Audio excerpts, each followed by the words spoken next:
Hallo miteinander. Heute kommen nun einmal Ausführungen über den Sterbeprozess und die Zeit danach von Tom Campbell. Manche kennen ihn vielleicht als Autor der Trilogie My Big Toe, meine große Theorie von allem. Hier schildert er auch sehr schön, wie er, der eigentlich Wissenschaftler ist, während seiner Studienzeit mit Hilfe von Meditation lernte, außerkörperliche Erfahrungen zu bekommen und wie er dann auch Robert Monroe traf und mit ihm zusammen das Monroeinstitut aufbaute und dort auch viele Jahre beschäftigt war. Er berichtet also aus berufenem Munde, hat selber seine Erfahrungen gemacht mit außerkörperlichen Erfahrungen, kennt eine Unmenge Leute, die ganz ähnliche Erfahrungen gemacht haben. Von daher lohnt es sich schon, ihm einmal zuzuhören. Es gibt übrigens ein Hörbuch mit den ersten Kapiteln aus seinem ersten Band von My Big Toe. Das verlinke ich euch ebenso wie die Bücher und wünsche viel Spaß.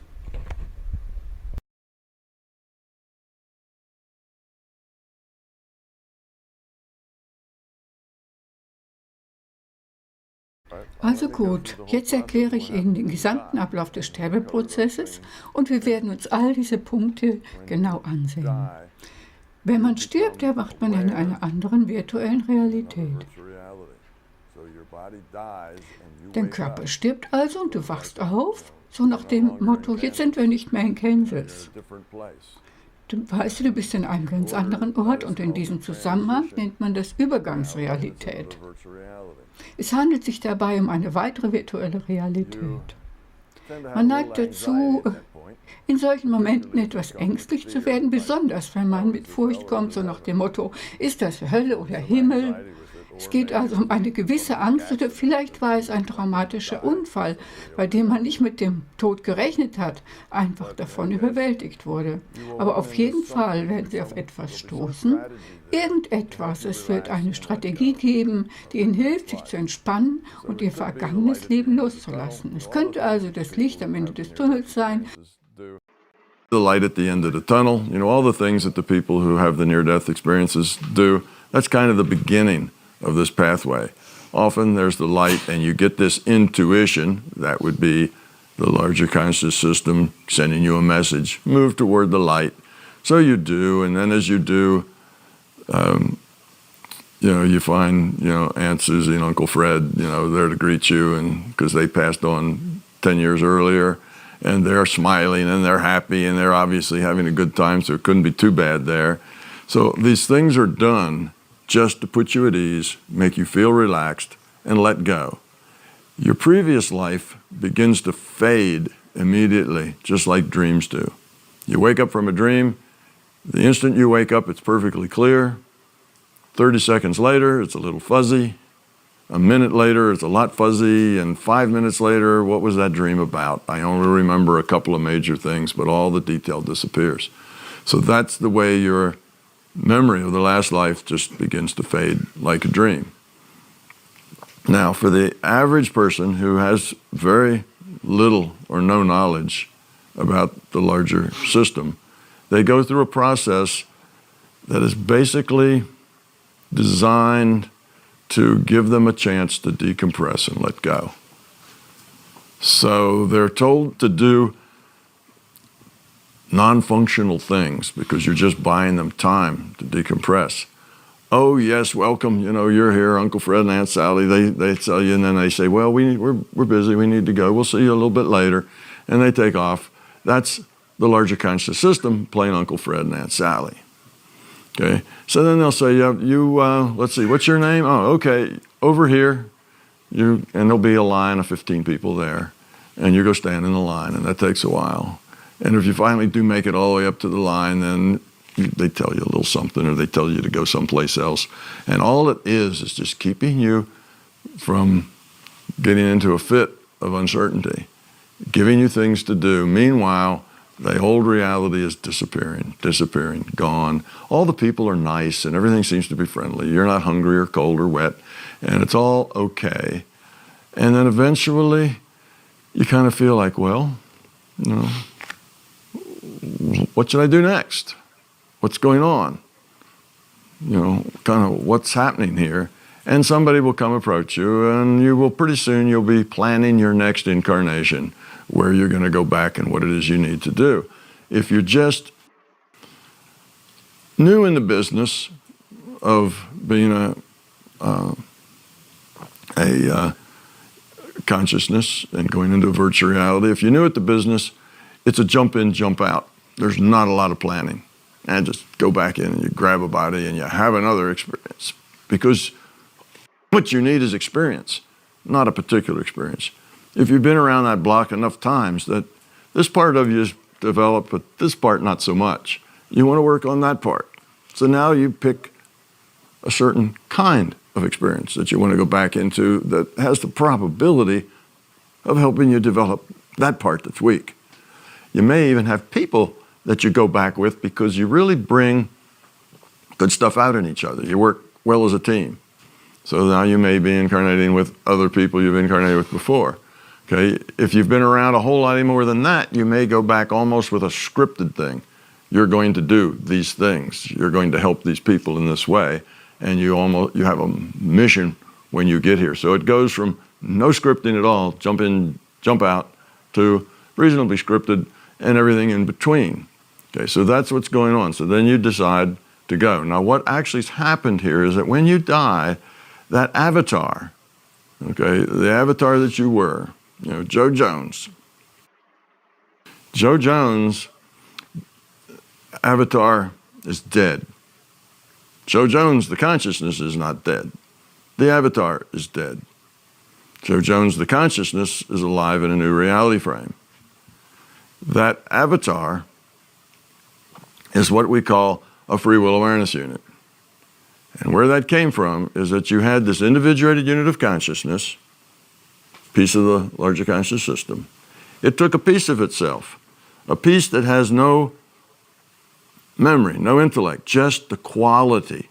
It's a piece that contains the quality of that individuated unit of consciousness, all the things they've learned, the fear they've gotten rid of and all, it's got that quality. It's that free will awareness unit then, with only the quality that logs on for the next incarnation. That's why it starts with no memory, no intellectual part, but it starts with all the quality that it's earned before. So the quality is cumulative. Every time around, whatever quality you earn, you come back in at that level with that quality. All the quality you lose because you've de-evolved, you come back in with less the next time. So that's kind of the way it goes. So what about the avatar, is what you asked. That avatar, as soon as the avatar dies, that free will awareness unit starts to reintegrate with the individuated unit of consciousness. So think of it as a partition. You know how we partition hard drives? We take this much of the space and we say only these things go on in here and this other space is separate with different rules that apply to it. That's the way it is. So you have an IUOC and it's a partition, and that's the free will awareness unit. None of the intellectual part. All right, when that avatar dies, that partition gets taken down. The partition gets taken down, and now, as that person is standing in line and just kind of working through the process of forgetting and becoming bored, that person now is no longer any representative of that avatar. It's now a representative of the individuated unit of consciousness. Partitions down, that free will awareness is reintegrated. All right, that individuated unit of consciousness takes all the lifetimes, the last one along with all the rest of them, and looks at them as a whole and says, what can I learn from all the lessons I've had? Because looking at the whole is more powerful than just looking at one individual one. So it looks through the whole set. And then when it does, it says, well, I'm kind of weak over here. That's when that individual gets his talk and he says, well, you're a little weak over here. He's talking about the IUOC now, not the avatar. So then they plan for something else. So that avatar basically just gets reabsorbed into the individuated unit of consciousness that it was to begin with. It doesn't exist anymore. It's gone. But all the information that defined that particular avatar is still there in this collection of lifetimes. So everything that that avatar was, did, said, thought, felt, whatever, it's all collected here in this collection of lifetimes, of experience packets. So it's still there. And that's what defines dead Uncle Fred when the medium comes in and calls him up because Aunt Susie has never been quite the same since his passing, and she has some issues she needs to get rid of. That database that defines Uncle Fred precisely is the constraints that the largest conscious system used then to interact with Aunt Susie. So that's the way that works. So the avatar itself just gets reabsorbed. It disappears, but all the history of it, all the data describing it is there forever. When you go back and look at past lives, you're going back and looking in a database. You're not going back and looking at beings that have free will and are still making choices. That's done. Now you're looking at a database. But this database is so complete that you can interact with it. You can talk to it. You can go back and change things. The database is laid out in terms of probability. See, Uncle Fred may have done any number of things given a stimulus. He's most likely to have done this, second most likely to have done that, third most likely to have done this. So you can go into these databases and, like you're in, not seeing a movie, but you're in the movie. You can actually go into them and do what-if analysis, change something. All right, Uncle Fred is going to change something. What would have happened if I'd have married Sally instead of Susie? Well, he can go back and look at all the probabilities of where that would have taken him. It's just probable. Didn't actually happen. But you can go through that process. All that information's in the database of how Susie now would have interacted, and he would have interacted with those interactions, just in probability. So that's the kind of database it is. So the avatar itself, Joe Jones, is absorbed into its IUOC, individuated unit of consciousness, and it basically is no more as far as a free will operating consciousness. But all these data's there in this individuated units of consciousness of which he originated. Ich hatte mir schon einige Videos angesehen von Tom Campbell bei YouTube, die teilweise auch schon übersetzt sind.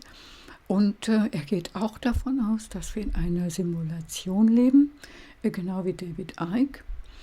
Aber er sagt in einem seiner Videos, vielleicht sind es auch in mehreren, dass wir nicht dieser Simulation entfliehen sollen, sondern hier bleiben sollen, um anderen zu helfen. Da denkt David Icke wiederum ganz anders, der keinen Sinn darin sieht, hier noch wer weiß wie viele Inkarnationen zu verbringen, auch mit dem Hinweis, dass wir vergessen und nicht wissen, was wir noch auslösen sollen an sogenanntem Karma.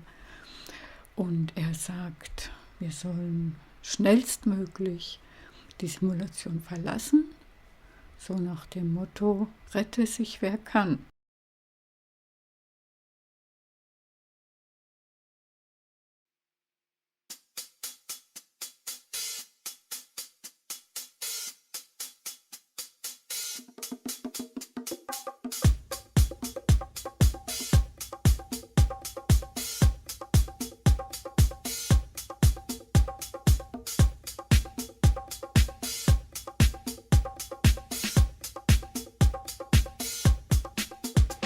There's nothing much to say.